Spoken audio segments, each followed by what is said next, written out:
समजा तुमचा पगार 20,000 आहे, पगार येतात, तुमचे पैसे खर्च होतात, महिन्याच्या शेवटी तुमच्या हातात रुपयाही राहत नाही, तुमचं बँक अकाउंट खाली होतं. बघा सर, तुम्ही जर 20-30-50 रूल फॉलो केला तर कदाचित ह्या नियमानुसार तुम्ही वागलात तर तुमच्याकडे पैशाची बचत होऊ शकते. हा नियम जर तुम्ही वापरला तर तुम्हाला महिन्यात पैसे किती खर्च करायचे, कुठे खर्च करायचे आणि का खर्च करायचे हे समजेल. आणि या गोष्टी जर समजल्या तर तुम्हाला 20-30-50 रूल्स हा सोपा जाईल. नमस्कार, मी नवनाथ आणि तुम्ही पाहत आहात नवनाथ आंधळे. बिझनेस आणि फायनान्स रिलेटेड चॅनल मध्ये आपलं स्वागत आहे. चला तर सुरू करूया. 20-30-50 रूल्स कसा वापरात आणायचा, 20-30-50 रूल्स म्हणजे काय आणि 20-30-50 रूल वापरात आणल्यामुळे आपल्यात काय बदल होऊ शकतो. 20-30-50 रूल्स म्हणजे काय बघा, तुमच्या महिन्याचा येणारा पगार जो काही असेल त्याचे 3 भाग करणे, त्यातला एक 50% भाग काढणे, त्यातला एक 30% भाग काढणे आणि त्यातला एक 20% भाग काढणे. 20-30 रूल म्हणजे तुमच्या महिन्याच्या पगाराचे 3 टप्पे करणे, 3 भाग करणे. बघा, 50% म्हणजे तुम्ही गरजेचा खर्च, म्हणजे तुमच्या घरात जो गरजेचा खर्च आहे, जो खर्च तुम्हाला करणंच आहे तो खर्च. उदाहरणार्थ तुमचं घर भाडं असेल, लाईट बिल असेल, किराणा असेल, तुमचं रोजचं दैनंदिन जीवनात जगण्यासाठी तुम्हाला ज्या लागणाऱ्या वस्तू आहेत त्या मूलभूत वस्तू तुम्ही 50% म्हणजे जाऊ शकता. म्हणजे जर तुमचा पगार 20,000 असेल तर 50% म्हणजे 10,000 रुपये तुम्ही तुमच्या गरजेच्या खर्चानुसार लावू शकता. त्याला तुम्ही 50% रूल्स असा फॉलो करू शकता. म्हणजे जर तुमचा पगार 20,000 आहे, त्यातले तुम्ही 50% काढले म्हणजे 10,000 काढले. हे 10,000 तुम्ही तुमच्या गरजेच्या खर्चाला वापरू शकता. तो गरजेचा खर्च आला, लाईट बिल असेल, घर भाडे असेल, किराणा असेल, तुमच्या गाडीचा पेट्रोलचा खर्च असेल, तुमचा येण्या जाण्याचा खर्च असेल, तुमचा जो दैनंदिन खर्च आहे गरजेचा खर्च, त्यामध्ये तुम्ही 50% टाकू शकता.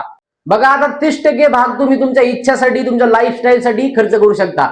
तुमच्या पगाराचा 30% भाग म्हणजे तुम्हाला पगार आहे 20,000, त्यातला 30% भाग म्हणजे 6,000 रुपये. आता हे 6,000 रुपये तुमच्या इच्छांसाठी, तुमच्या लाईफस्टाईल साठी खर्च करू शकता. उदाहरणार्थ तुम्हाला एखादी गोष्ट घ्यायची आहे, तुम्हाला एखादी गोष्ट करायला छंद आहे, तुम्हाला पुस्तक वाचायचा छंद आहे, तुम्हाला गायन करायचा छंद आहे, त्यासाठी तुम्ही एखादी वस्तू घेऊ शकता, खरेदी करू शकता किंवा गिटार खरेदी करू शकता. ज्या गोष्टीने तुम्हाला आनंद मिळतो ती कृती करण्यात तुम्ही तुमचे 30% पैसे घालू शकता.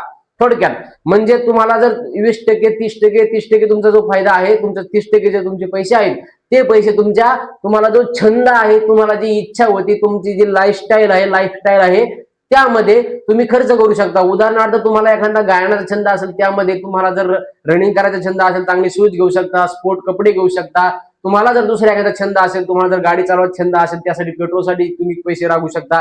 ज्या गोष्टी केल्याने तुम्हाला त्या आवडतात, ज्या गोष्टी केल्यानंतर तुम्हाला भारी वाटतं, ज्या गोष्टी करायचा तुम्हाला छंद आहे आणि ज्या गोष्टी केल्याच्या नंतर तुम्हाला आनंद मिळतो, त्या गोष्टी करायला तुम्ही तुमच्या पगारातले 30% काढू शकता. आता राहिला तुमच्या पगाराचा फक्त 20% भाग. आता हा 20% भाग काय करायचा, बचत करायची, गुंतवणूक करायची. आता तुमच्या पगाराचा 20% भाग म्हणजे किती, 4,000 रुपये फक्त. तुम्ही महिन्याला फक्त 4,000 रुपये बचत करा आणि ते पैसे बचत केलेले गुंतवणूक करा. उदाहरणार्थ SIP करा, म्युच्युअल फंड करा, FD करा, RD करा. जिथे तुम्हाला इन्व्हेस्टमेंट करा वाटेल तिथे ते पैसे इन्व्हेस्टमेंट करा. बघा, तुमच्या पगारातले 50% तुम्ही गरजाच्या खर्चासाठी टाकले, त्यातले तुम्ही 30% तुमच्या छंदासाठी टाकले, तुमच्या इच्छेसाठी टाकले, तुमच्या लाईफस्टाईल साठी टाकले.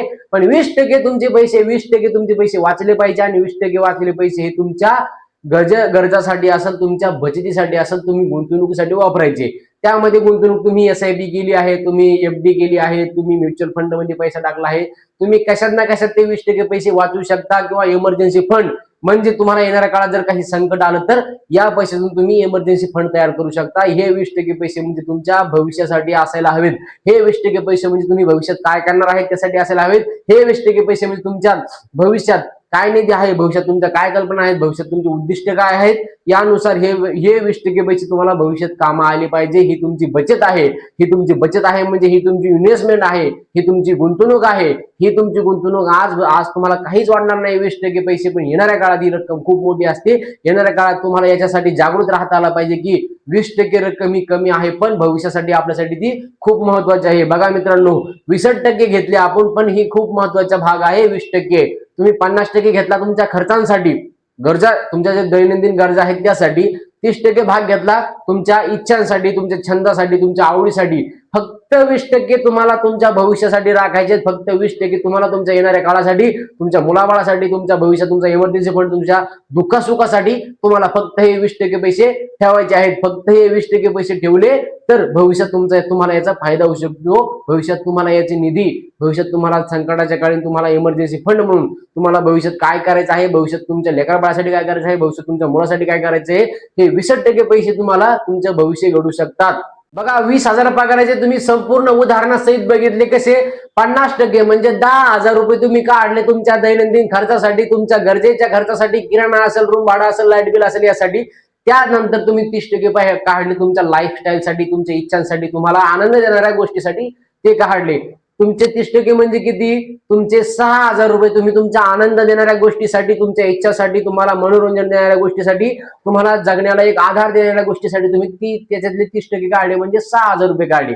आता राहिले तुमचे 20%, बघा फक्त 4,000 रुपये. आता हे 4,000 रुपये तुम्ही बचत करा, कुठेतरी गुंतवणूक करा, भविष्यात त्याचा तुम्हाला फायदा होईल. बघा आपण 30-20-50% आपण असं बघितलं. कसं बघितलं, 20% काढले आपण आपल्या बचतीसाठी, 30% काढले आपण आपल्या छंदासाठी, आवडीसाठी, आणि 50% आपल्या खर्चासाठी. बघा मित्रांनो, आपण बघितलं आहे की 30-20-50, 20% काढले बचतीसाठी, 30% काढले आपण आपल्या छंदासाठी, आणि 50% काढले आपण आपल्या दैनंदिन खर्चासाठी. बघा 30-20-50 हा नियम प्रत्येकासाठी लागू होतो का, नाही. तुमचा पगार 20,000 असेल, तुम्हाला घर भाडंच असेल तुमचं 10,000 रुपये, तर तुमचा गरजेचा खर्च 10,000 भागू शकतो का, नाही. तुमचं किराणा असेल, लाईट बिल असेल, इकडचा खर्च असेल, दवाखान्याचा खर्च असेल, या सगळ्या गोष्टी झाल्या तर तुम्हाला 20-30-50 हा नियम तुमच्या नियमानुसार, तुमच्या गरजेनुसार स्वतःला माहित आहे आपला खर्च किती होणार आहे, त्या नियमानुसार तुम्ही हा 20-30-50% रोल लावू शकता. उदाहरणार्थ तुम्ही 50% काढलेत पैसे, कशासाठी काढले, तुम्ही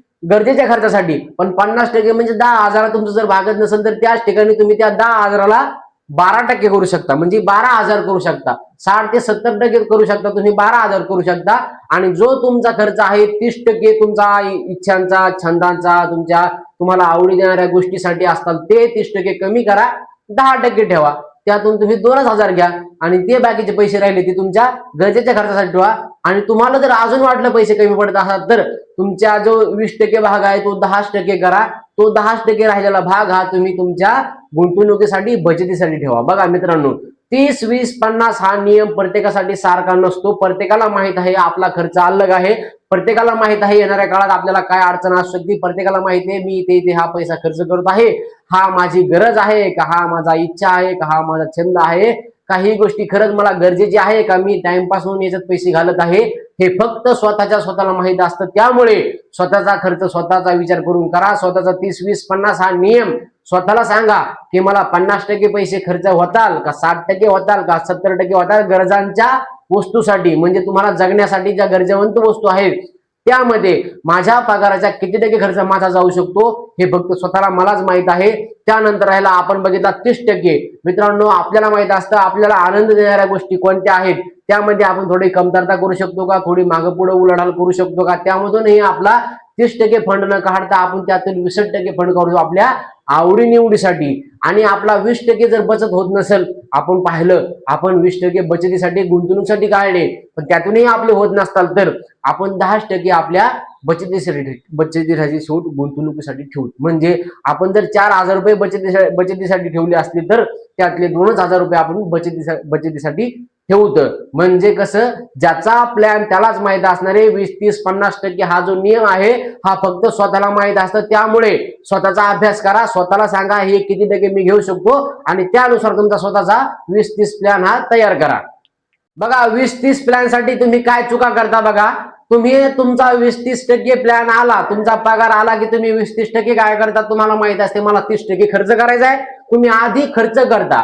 तुम्ही नंतर काय करता, तुमच्या गरजावंत ज्या वस्तू आहेत त्यासाठी तुम्ही खर्च करता. त्यानंतर तुमचा जो बचत करायचा आहे त्यावेळेस टप्पा येतो, त्यावेळेस तुमचा खर्च जास्ती झालेला असतो, त्यावेळेस तुमच्याकडे जास्ती पैसे नसतात. बघा मित्रांनो, तुम्हाला जो बचत करायचा आहे तो आधी टप्पा वापरा. म्हणजे जर तुम्हाला 20% बचत करायचा आहे, म्हणजे तुमचा पगार आहे 20,000, जर तुम्हाला 20% काढायचे असतील तर 4,000 रुपये तुम्ही पगार आल्या ते गुंतवणुकीमध्ये टाकून द्या, ते बचतीमध्ये टाकून द्या.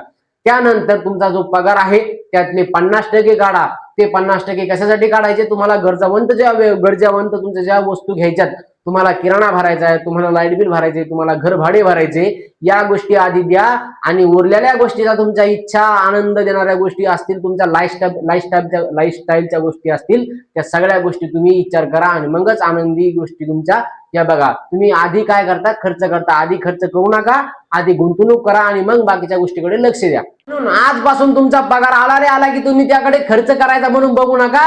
त्याकडे 50, 20, 30% कडे बघा. म्हणजे तुम्हाला त्या पगाराचे 3 भाग करायचे आहेत हे लक्षात ठेवा. त्यातला पहिला भाग तुमचा हा 20% म्हणजे तुमचा बचतीचा भाग असला पाहिजे हे लक्षात ठेवा. त्याच्यानंतर तुम्ही 50% काढा.